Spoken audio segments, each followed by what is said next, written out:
नमस्कार, स्वागत है आपका फेडरल देश में। मैं हूं नीलू व्यास। बात करते हैं ममता बनर्जी की, जिनके जो कल उन्होंने प्रेस कॉन्फ्रेंस की थी, उसके बहुत सारे अंश वायरल हो रहे हैं। और जो सबसे ज्यादा वायरल होने वाला जो अंश था वो ये था, जहां पर वो चैलेंज कर रही हैं नरेंद्र मोदी को, जो प्रधानमंत्री हैं, कि आप आइए, अगर हिम्मत है आप में तो आप हमारे साथ लाइव डिबेट में आइए। साथ में उन्होंने ये भी कहा कि अगर हिम्मत है तो आप जल्दी चुनाव करके दिखाएं। क्योंकि कल जब प्रधानमंत्री अलीपुरद्वार में थे, जब पश्चिम बंगाल में, तो उन्होंने ये कहा कि ऑपरेशन सिंदूर के बारे में तो बात की, लेकिन साथ में उन्होंने कहा ऑपरेशन बंगाल भी वो करेंगे और बहुत सफलतापूर्वक करेंगे।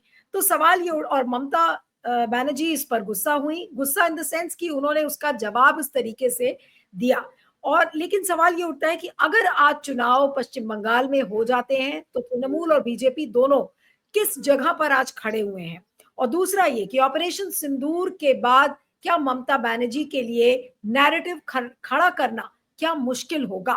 आज इसी को लेकर हम चर्चा करेंगे। हमारे साथ दो खास मेहमान हैं और उनसे मैं आपका परिचय करवाती हूँ। शुभांकर भट्टाचार्य, जो कि प्रवक्ता हैं तृणमूल कांग्रेस के, और समीर पुरकायस्था, जो कि सीनियर एडिटर हैं फेडरल के साथ। समीर, आपका भी स्वागत है। और आज की चर्चा में शुभांकर से शुरू करती हूँ कि शुभांकर, क्या लग रहा है, क्या ऑपरेशन सिंदूर का जो एक राष्ट्रवाद का जो नैरेटिव बीजेपी खड़ा कर रही है, क्या ये एक बड़ी चुनौती है तृणमूल कांग्रेस के लिए? अब क्योंकि ममता बनर्जी जिन मुद्दों पर बात कर रही थी, डोर टू डोर जाकर बात कर रही थी, अब उनको ये नहीं समझ में आएगा कि अब ये जो नेशनलिस्टिक वाला जो एक मोमेंटम शुरू हो गया है, उसको वो कैसे काउंटर करेंगी। नीलू जी, मैं बिल्कुल आपकी बात से पूरी तरीके से सहमत हूँ कि ये एक चैलेंज तो है। क्योंकि जिस प्रकार के मोदी जी वक्ता हैं और जिस प्रकार से वो बात को रखते हैं, तो एक ही चीज उनके पास है, वो अच्छे करता नहीं, वो अच्छे वक्ता है। तो अब वो इस चीज का पूरा इस्तेमाल करेंगे, इसमें तो दो राय नहीं। इतनी बात, इतनी समझ तो सब में है, ठीक है ना। जब आपके पास बंगाल के लिए कोई डेवलपमेंट प्लान था ही नहीं और आज भी नहीं है, तो आप जाएंगे क्या लेके उनके पास? आपने उनका फंड रोक रखा है, डबल इंजन की सरकार वहां है नहीं। आपने उनके लोगों को वहां पे त्रस्त कर रखा है। आप बंगालियों को और पाकिस्तानियों को एक एक ही आवाज में, एक ही सुर में उनका नाम ले रहे हैं। तो चीज ये है कि वहां पे जहां जहां पे नॉन हिंदी स्पीकिंग जो क्राउड है, उससे जब मोदी जी कनेक्ट करते हैं, तो उनके पास सिर्फ और सिर्फ कम्युनल एक दरवाजा होता है जिसको खटखटाते हैं हर बार जाके।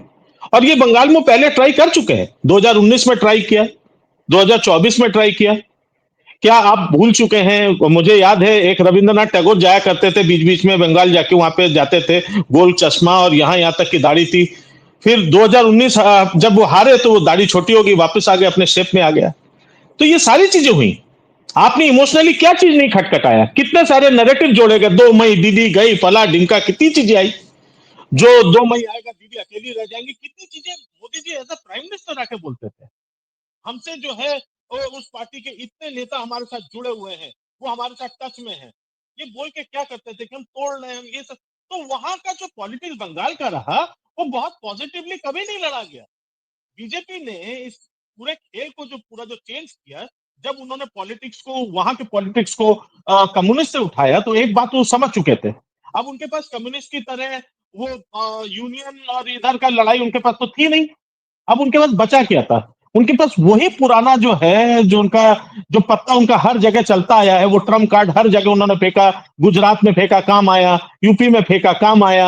मध्य प्रदेश में फेंका, खैर मध्य प्रदेश में वो काम नहीं आया था, मध्य प्रदेश में तो अलग तरीके से तोड़ जोड़ हुआ, दूसरी बात है। लेकिन ज्यादातर जगह क्योंकि इनको फेवर कर गया, तो इनको लगता है काम कर जाएगा। अब ये बंगाल में हर जगह पे जाके ये क्षेत्र ढूंढते हैं। जैसे जब यहाँ पे थे तो इन्होंने इलाहाबाद को ढूंढा था, वहां उनको एक अच्छा सा अतीक अहमद मिल गया था, तो उसको जो है लड़ना शुरू किए थे। अच्छा हुआ, मैं ये नहीं कहता, मैं किसी को डिफेंड नहीं कर रहा, जिसका खराब पॉलिटिकल हिस्ट्री रहा हो, नेगेटिव बैकग्राउंड रहा हो, उसके खिलाफ लड़े, उसको मिटा दिया, अच्छी बात है। बुलडोजर वाला गेम रहा, लेकिन आप देखे कहां कहां चला, किसके खिलाफ बुलडोजर चला। ये सब कम्युनल गेम का एक खेल रहा। और ये बंगाल के लिए भी वही है, ये उनके लिए पहला चीज है। दूसरी चीज मैं शुरुआत में ही कह दूं, मैं सोच रहा था कि ये प्रश्न उठेगा, बाद में बात करेंगे, लेकिन इसका एक बैकड्रॉप और एक बन चुका है। अभी जो है एक और जो है भविष्यवाणी ये है, अब आप देखेंगे, थोड़ा अखबार रोज पढ़िए, अब धीमे धीमे जैसे जैसे बंगाल का इलेक्शन पास आएगा ना, अब पाकिस्तान का न्यूज कम हो जाएगा, अब बांग्लादेश का न्यूज बड़ा हो जाएगा। अब आपको पता चलेगा, अरे हम पाकिस्तान से नहीं बांग्लादेश से युद्ध कर रहे हैं, आप समझ नहीं रहे। और बांग्लादेश से अगर युद्ध करना है तो भाई जो जितने बॉर्डरिंग जो स्टेट्स हैं उसको सही से रखना है बिल्कुल। तो अभी तो ये गेम बाकी है, अभी वो आना शुरू है, अभी शुरुआत हो चुकी है, उसका बुनना शुरू हो चुका है, क्योंकि इनके पास वहां पे अनएम्प्लॉयमेंट तो सुधारने का कोई रास्ता नहीं है। अरे आप ममता दीदी ये मत बताइए कि ऑपरेशन सिंदूर को लेकर कैसे बचाया नहीं बचाया। एक बहुत बड़ी चीज ममता दीदी ने वहां पे किया है जिसको हम लोग नहीं बात करते, नहीं चर्चा करते। जिन टीचर्स की नौकरी वहां पे चली गई उसके लिए वो तुरंत कवर अप देने के लिए खड़ी हो गई, रास्ता निकालने शुरू कर दी तुरंत कि भाई क्या किया जाएगा। यूपी की तरह हाथ नहीं खड़े कर लिए, यहाँ पे जो शिक्षा मित्र थे उसकी तरह उनके टांगे नहीं तोड़ दी जा रही थी, सर नहीं फोड़ दिया जा रहा है। तो वहां में उनके पास फिर भी ममता दीदी के पास एक्शन प्लान है। तो ये जो मोदी जी का इस समय, अच्छा एक बात आपने बिल्कुल सही कही, जो ये जो भी राष्ट्रवाद वाली जो बात है, ये जो मैं जिसको कहता हूँ स्यूडो नेशनलिज्म है, एक एक झूठा राष्ट्रवाद जिसको जो फैलाने की जो कोशिश हो, इसका फायदा उनको जरूर मिलेगा और इससे टीएमसी को बिल्कुल सतर्क रहना चाहिए, क्योंकि ये खेल इतनी जल्दी बंद नहीं होने वाला। अगर ऑपरेशन सिंदूर अभी चल रहा है, बंद नहीं हुआ है, लेकिन नहीं, इसमें अभी अभी और जैसे मैं, अभी जब आप हम लाइव कार्यक्रम को देख रहे हैं इस समय, और अभी प्रधानमंत्री मोदी ने आज जब वो कानपुर में थे, उनका भाषण इस समय काफी चल रहा है जिसमें वो ये कह रहे हैं कि ऑपरेशन सिंदूर न खत्म हुआ था और न खत्म होगा, इसको हम जारी रखेंगे, इस तरीके का उनका कुछ बयान अभी चल रहा है। तो बोलिए शुभांकर, उसके बाद फिर मैं समीर के पास जाती हूँ जी। तो फिर तो नीलू जी मैं कहूंगा कि भाई अपने डेलीगेट्स को बुला लीजिए, खामखा उनको मेहनत करने बाहर भेज रहे हैं साहब, इतना पैसा खर्चा कर रहे हैं, हम लोग बैठ कर इनकम टैक्स भर रहे हैं, उसका पैसा जाके आप खर्चा करो उन डेलीगेट्स के ऊपर। आप तो दुनिया को जाके ये बता रहे हैं कि भाई हम यहाँ पे जो है हम शांति चाहते हैं। हमारे लिए ये था ऑपरेशन सिंदूर का मायने ये था कि हम पाकिस्तान को उनकी औकात समझा सके, उनको ये समझा सके कि आप जिस तरीके से हमारे जमीन इस्तेमाल कर रहे हैं अपना आतंकवाद फैलाने के लिए, वो हम सहेंगे नहीं। ये कड़ा मैसेज था और ये सेना का बहुत कड़ा मैसेज जाना चाहिए था जो लिया गया। और अगर इसका अगर क्रेडिट अगर प्रधानमंत्री जी उठाते हैं, स्वागत है उनका, मैं उसको भी सलाम करता हूँ, मैं उस बात को भी स्वागत करता हूँ, अच्छी बात है, कोई बात नहीं। जो भी केंद्र में नेतृत्व रहती है वो हमेशा इस प्रकार के ऑपरेशन का क्रेडिट लेती है, प्रधानमंत्री जी ले, अच्छी बात है। लेकिन फिर दो तरीके की बात मत करें। एक तो आपने पूरे विश्व को आप भ्रमित कर रहे हैं, आप लोग भेज रहे हैं उनसे, आप कह रहे हैं भैया देखिए मजबूरी में मैंने किया। अब आप कह रहे हो भाई मजबूरी में शुरू किया था, बंद नहीं करूंगा। बंद तब तक नहीं करूंगा जब तक हर एक स्टेट में चुनाव पूरा नहीं हो जाए। तो इसका मतलब है कि आपके पास पूरा प्लान तो आपके पास पहले से दिमाग में रेडी है, और बाकी का काम उनका आईटी सेल कह नहीं रही है।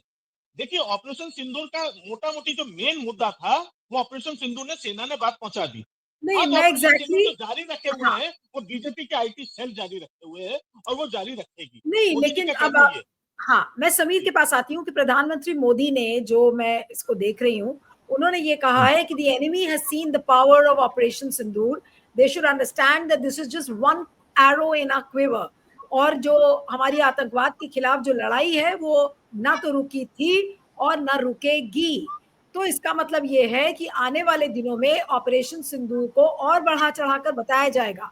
तो समीर, क्या लगता है आपको कि ये किस तरीके का नैरेटिव, बिहार में तो वो बोल ही रहे हैं, यूपी में भी उन्होंने बोला, गुजरात में बोला, अब जैसे जैसे बिहार के चुनाव पास आएंगे तो वहां पे आप किस तरीके का नैरेटिव देखेंगे, और क्या आपको लगता है कि ये ममता बनर्जी के लिए ये एक बड़ी चुनौती होगी आने वाले दिनों में? नहीं देखिए, इसको बीजेपी इसको बढ़ा चढ़ाएगा, there is no doubt about it, लेकिन इससे बहुत ज़्यादा बंगाल में फर्क नहीं पड़ने वाला है, क्योंकि ममता बनर्जी और टीएमसी चाहेगा कि इस बार मुद्दा इस तरह का इमोटिव जो इश्यूज है, कम्युनल इश्यूज, ऑपरेशन सिंदूर या कम्युनल इश्यूज, अल्ट्रा नेशनलिज्म और हिंदू मुस्लिम्स इश्यूज, इस सब से, और बीजेपी लीडरशिप में एक टेंडेंसी भी है। मैं नहीं बोल रहा हूँ कि ये डायरेक्टली मोदी से, कल का रिमार्क भी डायरेक्टली प्राइम मिनिस्टर ने नहीं किया था, ये बीजेपी का स्टेट प्रेसिडेंट का रिमार्क था, लेकिन ये मतलब बाय डिफॉल्ट इनसे सब निकल जाता है, क्योंकि पाकिस्तान मतलब ही इंडियन मुस्लिम्स, तो या बंगाली मुस्लिम मतलब ही बांग्लादेशी। तो ये जो पॉलिटिक्स इनका, जो ये डिविसिव पॉलिटिक्स है, ये आदमी देख चुका है, पर्टिकुलरली यहाँ ये चला नहीं है। और जितना ये पोलराइजेशन का कोशिश करेंगे, देखिए जैसे बंगाल में 30% मुस्लिम वोट, तब कंसोलिडेट और भी ज़्यादा होगा टीएमसी की तरफ, तो टीएमसी का एक रेडीमेड वोट बेस बन जाएगा और बाकी जो इनका और 25-30% वोट के लिए वो बंगाली सब नेशनलिज्म का कार्ड प्ले करेंगे। जिस तरह से सिंदूर के कल जो रिमार्क आया उसको यूज करके, उसके बाद जो फंड बंद कर दिया गया है स्टेट का, इस सब को लेके, उसके बाद जो हिंदी इम्पोजिशन का ऑलरेडी जो कुछ कुछ फ्रिंज ऑर्गेनाइजेशन है आप देखेंगे बंगाल में, ऑलरेडी ग्राउंड लेवल में इस तरह का मुद्दा बार बार उछाला जाता है कि आप बंगाली में बात करो, साइन बोर्ड बंगाली में होना चाहिए। तो ये कहीं ना कहीं मतलब ये तृणमूल का तरफ से भी एक कोशिश जारी है कि जितना नैरेटिव इस दायरे में रहे, जहां गवर्नेंस या करप्शन के ऊपर अगर नैरेटिव चला जाता है देन टीएमसी को काफी जवाबदेही करना होगा, देना पड़ेगा। तो इससे उससे जो डाइवर्स इसको ये करने के लिए, डाइवर्ट करने के लिए ये मुद्दा टीएमसी को भी सूट करता है। एंड टीएमसी भी अपना अभी देखिए सिर्फ अभिषेक काफी जोरदार तरीके से इंडिया का स्टैंड रख रहे हैं और तो टीएमसी शुरू से भी ये दिखा रहे हैं कि हम देखो किस तरह से गवर्नमेंट के साथ खड़ा था, कंधे पे कंधा मिला के ड्यूरिंग द एंटायर ऑपरेशन। लेकिन अभी बीजेपी ने इसको पोलिटिसाइज नहीं किया and we are just reacting to what BJP did. तो कल भी chief minister after making personalise comment immediately बोले कि देखिए ये मुझे तो इसको पर्सनलाइज करने का कोई इच्छा नहीं था, लेकिन हमें कंपेल किया है क्योंकि आप बीजेपी ने बंगाली कम्युनिटी को इंसल्ट किया एंड हम इसको बर्दाश्त नहीं करेंगे। तो ये जो नैरेटिव जो चल रहा है ये टीएमसी को भी सूट कर रहा है एंड इसीलिए ये मुद्दा अभी बोथ टीएमसी और बीजेपी इसको टिल द नेक्स्ट इलेक्शन इसको कैपिटलाइज करने का कोशिश करेगा। और बीजेपी के देखिए, बीजेपी का एक बहुत बड़ा कंपल्शन भी है इस तरह का इमोशन से खेलने के लिए, क्योंकि जब आपका ऑर्गेनाइजेशनल बेस्ड नहीं है तब आपको इस तरह का मुद्दा जो कि मतलब आदमी भावुक होके वोट दे दे, तो इस तरह का मुद्दा को उछला जाता है क्योंकि आपका ग्राउंड लेवल में तो कोई ऑर्गेनाइजेशन नहीं है। और बंगाल का जैसे स्टेट में जहां आपको वोट मोबिलाइज करना पड़ता है, काफी आप खाली बयानबाजी से नहीं होता है, आपको काफी फील्ड में उतर के काम करना पड़ता है, आपको ऑर्गेनाइजेशन बनाना पड़ता है। तो बीजेपी का 80,000 और बूथ है पश्चिम बंगाल में, उसमें अराउंड 40 to 45% बूथ में इनका कोई ऑर्गेनाइजेशन ही नहीं है। तो इसको किस तरह से रीच किया जाएगा? तो मतलब आप धर्म या कुछ दूसरा कोई इश्यूज है, ये इजी वे आउट है to reach out to the voters. अगर लगा नहीं लगा तो ठीक है, चलो नेक्स्ट टाइम फिर इलेक्शन आएगा फिर कोशिश करेंगे। तो ये हम बीजेपी 2019 से यही करते आ रहा है। तो एक बार आफ्टर पुलवामा ये चल गया था, 2019 में कुछ सीट बढ़ गया था इनका, लेकिन बार बार एक ही चीज मुझे नहीं लगता है कि होने वाला है। बीजेपी को अपना ध्यान रियल इश्यूज जो है स्टेट फेस कर रहा है, इतना सारे करप्शन चार्जेस है, अदर मिस गवर्नेंस है, लॉ एंड ऑर्डर सिचुएशन का डिटेरियोरेशन है, इस सब मुद्दे को फोकस करना चाहिए, ना कि इस तरह का इमोशनल इश्यूज। हाँ, मैं अब शुभांकर से सवाल करूंगी कि कल जब ममता बनर्जी ने उनको चुनौती दिया प्रधानमंत्री मोदी को कि आप लाइव डिबेट करिए और आज चुनाव करा के आज हिम्मत दिखाइए, क्या कहने खाली उन्होंने बोलने के लिए बोल दिया था या वाकई में वो कर सकती हैं? उन्होंने ये भी कहा कि अरे मैं तो मोदी जी को ये क्या बोल रही हूँ, अपना टेलीप्रॉम्प्टर लेकर आ जाए। माफ करिएगा नीलू जी, हंसी कुछ ज्यादा लंबी छूट गई। बात यह है कि एक्चुअली हमने बंगाल के इलेक्शन में इतने ड्रामे देख लिए हैं कि मतलब अब हंसी आ सकती है और मुझे समझ में नहीं आता कि क्या किया जाए।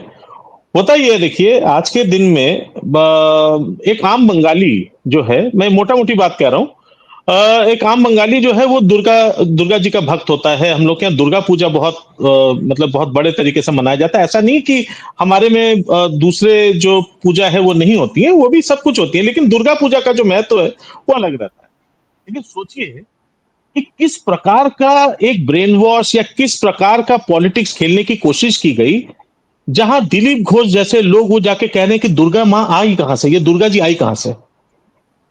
जब आप ऐसे प्रश्न पूछने लगते हैं तब आपको समझ में आता है कि यहाँ पे उनके पास जो जिसको कहते हैं ना कि ये एक दरिद्रता है, ये राजनीतिक सोच की दरिद्रता है जब आपके पास कुछ है ही नहीं बोलने को। क्या जरूरत है कि आपको दुर्गा पूजा के मामले में जाके एक जबरदस्ती का एक डिस्कशन क्रिएट करना है, उसके बीच में भी कंट्रोवर्सी क्रिएट करनी, क्या जरूरत है? अगर आपके पास वहां का डेवलपमेंट का प्लान होता, आप ये कहते कि नहीं भाई आपका फला जगह पे इस तरीके से बनो, हमारे पास यहाँ का बंगाल का ये एक डेवलपमेंट प्लान है जिसके लिए हमने बंगाल को इतना पैसा दे रखा था, इतना पैसा इस्तेमाल हुआ और बंगाल ने उसका इस्तेमाल नहीं किया, पूरा पैसा मार दिया ममता जी को। ये हो सकता था, लेकिन ये हो नहीं पाया क्योंकि कभी ये खर्चे का ब्यौरा दे ही नहीं पाए। ये कहते हैं कि भाई केंद्र के जो पॉलिसीज है, कल मोदी जी ने खुद कहा कि हमारे केंद्र के जो वो भाई ममता जी दुआ नहीं चला रही है, ये भी झूठ है। भाई आप ये कह सकते हैं कि भाई प्रधानमंत्री आयुष्मान जो वो है आयुष्मान भारत जो योजना है उसको नहीं चलाया, लेकिन वहां पे स्वास्थ्य मित्र योजना है, स्वास्थ्य साथी योजना है, मतलब उसका मैंने हिंदी को करके स्वास्थ्य मित्र बनाया, स्वास्थ्य साथी योजना है। समीर दादा बैठे, समीर दादा जानते हैं, और उसके जो प्रोविजंस है वो आपके आयुष्मान भारत से बेटर प्रोविजंस है। तो दिक्कत क्या है? पहले पहले तो यही होता था, सेंटर उसके लिए फंड देती थी। मनरेगा कहाँ का स्कीम है, मुझे जरा बताएं। आप मुझे बताएं मनरेगा का कितना पैसा हमारे बैठे हुए हैं, कितने कितने उधर का रखा बैठा हुआ है। अब आप ये मत भूलिए, बिहार का भी इलेक्शन जा रहा है, बिहार में भी तो जा रहे तो यही ना भाई, किसको लेके घुस रहे हैं कि वहां पे भी ऑपरेशन सिंधु लेके घुस रहे, सिर्फ बंगाल की बात क्यों कर रहे हैं? बिहार में भी तो ये बात कर रहे हैं। तो उनकी क्यों कहना पड़ रहा है? क्योंकि उनको पता है कि आज से 1 साल पहले ये भी चर्चा, उनके जो भक्त चैनल हैं, मैं नाम नहीं लूंगा, उनके खबर में दिया हुआ है। मैं आपके जितने भी यहाँ पे व्यूअर्स हैं, मैं रिक्वेस्ट करूंगा 5 जुलाई 2024, 5 जुलाई 2024 सारे भक्त चैनलों को थोड़ा सा सर्च करें, आपको सारा चीज दिख जाएगा। बिहार में दिया हुआ है कि 17 दिन के अवधि में 12 पुल गिर गए। तो सारा भ्रष्टाचार के बंगाल में ही हो रहा है। यही तो आप दिखाना चाह रहे थे, जहां पे आप नहीं है वो पूरा भ्रष्ट एक प्रदेश है। आज के दिन में हिमंत बिश्वा, अभी मैं आसाम पे भी आता हूँ, चिंता ना करिए, एक एक करके पूरा करते हैं। लेकिन अभी बिहार वाला जो है ये तो पूरा हो गया, तो बिहार के लोगों के पास वो क्या लेके जाएंगे कि भैया हम फिर से वो पुल दोबारा बनाएंगे? ये प्रश्न पूछा जा रहा था। खैर, अब मैं आता हूँ यहाँ पे, बंगाल में जब आते हैं, मैं बार बार एक बात कहता हूँ, 19 का इलेक्शन आपने देखा, 2019 में जब इनकी संख्या बढ़ी तो कहा गया कि भैया ये तो बहुत बड़ी उधर से बढ़त हो गई है, अब तो जो है बीजेपी ने पूरा पकड़ बना लिया सब कुछ। 2024 आते आते वो नशा गिर गया। 2021 में सबसे पहले ये बात समझ में आ चुकी थी कि खेल जो है प्रदेश का खेल अलग है। तब इन्होंने कहा नहीं, प्रदेश का जो चुनाव है वो राष्ट्र के चुनाव से अलग होता है, वहां पे ममता दीदी की पकड़ है। तो एक बात तो मान गए। और जहां तक रही नैरेटिव फैलाने की बात, तो बार बार कहता हूं, ममता दीदी की सिर्फ एक परेशानी है, वो मोदी जी जैसी बहुत अच्छी वक्ता नहीं है, लेकिन मोदी जी से बहुत अच्छी कर्ता जरूर है। अगर वो अच्छी कर्ता नहीं होती तो जो अभी जो शिक्षकों का जो अभी जो नौकरी गया था उसको लेकर वो बैठ गई होती और कुछ मुद्दे, लेकिन उन्होंने उस मुद्दे को उन्होंने जीवित रखा कि जो नौकरी खा गए, वो बार बार कहते रहे कि कोर्ट की वजह से जो नौकरियां गई है हम उन लोगों को अकेला नहीं छोड़ेंगे। उनके पास उन्होंने एक एक कर्मचारी अपना उधर से लगा के रखा था, हमारा एक एक कार्यकर्ता जाके खड़ा था, उनका लिस्ट हम लोग के पास मौजूद था। आप ताज्जुब करेंगे नीलू जी, जिस मामले में हम लोग कभी बात नहीं करते, कभी कुछ अच्छी बात भी तो कर लिया करो बाबा। उसका जो लिस्ट उसको पब्लिश कर दिया था उन्होंने, ये है शिक्षकों के नाम जिनका जो है नौकरी इस वजह से गई थी और हम जिनके साथ खुले हुए। आप मुझे बताइए कि कहाँ पे दूसरी जगह पे बता दीजिए, क्या यूपी में हम लोग करता है? जिन शिक्षा मित्रों का गया आज तक उसका डेटा आप आरटीआई फाइल करिए, आपको सारा अभी दूध का दूध पानी का पानी हो जाएगा। जब आप डेवलपमेंट इश्यूज पर आते हैं ना, तो कोर इश्यूज पर बात करने के लिए देखना पड़ता है। अब दो चीजें खैरी, एक आरजी कार का केस खड़ा हुआ। आरजी कार के मामले में आपको बताने की बात सही है, कोई मैं उसको भी गलत नहीं ठहराता, जो इसमें पापी था उसको आपने सजा दिलवाई, लेकिन आपका आइडिया पापी को सजा देना तो था ही नहीं। आपका आइडिया वहां पे था, क्योंकि तुरंत बांग्लादेश का केस हो रहा था, वहां आपने देखा कि एक स्टूडेंट्स यूनियन ने एक सत्ता का तख्ता पलट एक देश का कर दिया, तो प्रदेश कौन सी बात है, यहां भी कर देंगे। और ये वहां पे हो नहीं पाया। मत भूलिए कि इन ठीक है। सब के बाद 2024 का इलेक्शन हुआ, और वो किस तरीके से हुआ वो सबने देख लिया, उसके सामने आपको आ चुका। उसमें ये उनका सेकंड बेस्ट उनका परफॉर्मेंस था, ममता दीदी का, वो करके दिखा दी। तो मैं बार बार कहता हूँ, सिर्फ हिंदू मुसलमान नहीं, अगर वहां पे बीजेपी को जीतना है ना, तो उनको उन गरीबों के एक एक गाड़ी में, जिस गाड़ी में बैठते हैं वहां पे, वहां आज भी एम्बेसडर पुरानी गाड़ी आज भी चलती दिखाई देगी, ये लो वाली जो टैक्सीज है, उसमें बैठ जाइए और उस गरीब ड्राइवर से पूछिए कि भैया किसको जाके तुम वोट दोगे, क्यों दोगे, ममता दीदी को क्यों होना चाहिए। तो उनका ये कहना है। आपको मजेदार बात मैं बताऊं, मैंने खुद जाके कुछ ड्राइवरों से पूछा है, और उनसे जाके जब ये सवाल जब पूछते हैं, इन फेरी वालों से पूछते हैं, वो कहते हैं साहब हम लोग को डर ये लगता है कि बीजेपी आएगी, वो तो कहेगी कि अभी ये गाड़ी बंद कर दो, अब तो यहाँ पे इलेक्ट्रिक गाड़ी चलेगी, जैसे दिल्ली में कहा जा रहा है। हम कहां से लाएंगे साहब, हम तो यही पुराने जो डीजल वाले ठक्कर गाड़ी है उससे तो हमारा घर चल रहा है। यहाँ पे तो एक दीदी को बैठाया जाता है, वो तो तुरंत आके बंद करके सपना देखते हुए 100 रूल पास कर देंगी, भाई अगले साल से ये बंद। अरे इंफ्रास्ट्रक्चर क्रिएट किया उसके लिए। तो आदमी को इस बात से डर लगता है। और बंगाल का आदमी सबसे ज्यादा अखबार पढ़ने वाला व्यक्ति है, मैं बार बार कह रहा हूं ये चीज कि वहां के लोग कम से कम, और कुछ हो ना हो, जागरूक है। एक गड्ढा भी बन जाता है तो वो सरकार के खिलाफ लड़ते हैं, और उनको पता है किस सरकार से लड़ के काम करा लिया जा सकता है और किस सरकार से उम्मीद रखी जा सकती है। नेशनल लेवल पर वो देख रहे हैं कि हालत किस तरीके से बिगड़ी हुई है। आज के दिन में आप एक जगह बता दीजिए, जहां पे आप एक प्रदेश बता दीजिए जहां पे आप एम्प्लॉयमेंट लेकर समस्या ना हो। उन्होंने उस एम्प्लॉयमेंट की समस्या को हटाने के लिए बंगाल के लिए क्या किया? कोई स्पेशल पैकेज दिया, कुछ दिया, या सिर्फ कोई बंदूक लगा के रखा, बेटा डबल इंजन की सरकार समझो, प्रदेश में भी हम होंगे, केंद्र में हम होंगे, तब डेवलपमेंट करेंगे। ये तो डेमोक्रेसी का सबसे बड़ा तो खिलवाड़, सबसे बड़ी हंसी, सबसे बड़ा मजाक यही है। और ये हम लोग होने देते हैं साहब, इसको लेके बहुत गर्व करके बोलते हैं, बड़े बड़े चैनलों में छाती फुला के बोलते हैं डबल इंजन की सरकार है। हर जगह आपकी डबल इंजन की सरकार होनी चाहिए थी, हर एक मुख्यमंत्री आपका डबल इंजन होना चाहिए था, लेकिन वो तो आपने होने नहीं दिया। आज आप लड़ने जा रहे हैं, आपके पास सिर्फ और सिर्फ बातें हैं, बातें, और यही बातें ले लेके आप पहुंच रहे हैं। और मैंने आपको 3 प्रोफेसिस दे ही दी, पहले बांग्लादेश का भी चलेगा, अब देखिए कि शुरू होगा कि बांग्लादेश की चिंता सबसे बढ़िया, पाकिस्तान भूल जाओ, पाकिस्तान भूल जाओ, अब बांग्लादेश को लेकर चिंता करो। दूसरा चीज आ जाएगा, बेटा ये नहीं, आजकल देखिए कोई नहीं कह रहा कि पुलवामा में जो उधर से वो पाकिस्तानियों ने मारा, ये नहीं पूछा जाता। सिर्फ एक बात कही जाती, जात पूछ के मारा गया, जात पूछ के मारा गया, जात पूछ के मारा गया, ताकि आप भी ये कहें कि किसने जात पूछ के मारा, किसने मारा, वो किस जात का था जिसने तुम्हारी हिंदू जात पूछ के तुमको मारा। तब आपको समझ में आता है कि हमारे दिल में एक्चुअली कौन सी बात बैठाई जा रही है, वो कौन सा प्लान है जिसको हमारे दिमाग में फीड किया जा रहा है। वो पाकिस्तान नहीं है, उसको तुम एक्सेप्ट करके बैठे हो कि हमारा दुश्मन है। और ठीक है। तीसरा है जिसको, जी आप, सॉरी, हाँ, नहीं, समय समय कम है, इसलिए मैं, आप अपना पॉइंट पूरा कर लीजिए, उसके बाद मैं अंतिम कमेंट के लिए समीर के पास जाऊंगी। हाँ, संक्षेप में। और और तीसरा तीसरा जो इसका जो बहुत बड़ा पॉइंट है वो है सेना। आप अगर अपने आप को सेनापति दिखाना चाहते हैं कि मैं ही सेनापति हूं, मैंने ही लड़ा, मैंने अभी तक कोई ऐसा ब्रांडिंग इमेज नहीं देखी जहां पे हमारा कोई सेना अध्यक्ष बैठा हो। मत भूलिए सोफिया कुरैशी के लिए आपके पार्टी के लोग ने क्या क्या शब्दों का इस्तेमाल किया, क्या वो हम लोग भूल सकते हैं? आज के दिन में एक बात समझ में आ चुकी है, चाहे सेना हो चाहे बाहर हो, हमने सेना तक में जात ढूंढ के निकाल लिया है। आज हम लोग ऐसे सिचुएशन में रह रहे हैं, ऐसा एनवायरनमेंट क्रिएट हो चुका है जहां सेना में भी हम जात ढूंढ रहे हैं, और जात ढूंढ ढूंढ के उनके ऊपर हम लोग इस प्रकार के प्रहार कर रहे हैं। एक सेना का जो व्यक्ति होता है ना, सिर्फ सेना का होता है, उसका कोई जात पात नहीं होता, उसका एक ही धर्म होता है, अपने देश की रक्षा करना। जी नीलू जी, आपकी तरफ जी। अ, पूरी बात शुरू हुई वहीं से हुई थी कि ममता बनर्जी ने ललकारा मोदी को और ये कहा कि डिबेट आप मेरे साथ करिए, और अगर आप में हिम्मत है तो चुनाव आज करके दिखाइए।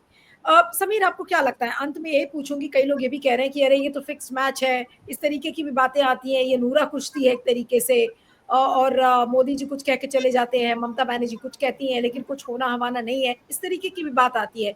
इससे कितना इत्तेफाक रखते हैं आप? नहीं, वही है, ये बस बयानबाजी होगा। देखिए, अभी जो ऑपरेशन सिंदूर जो होना था हो गया।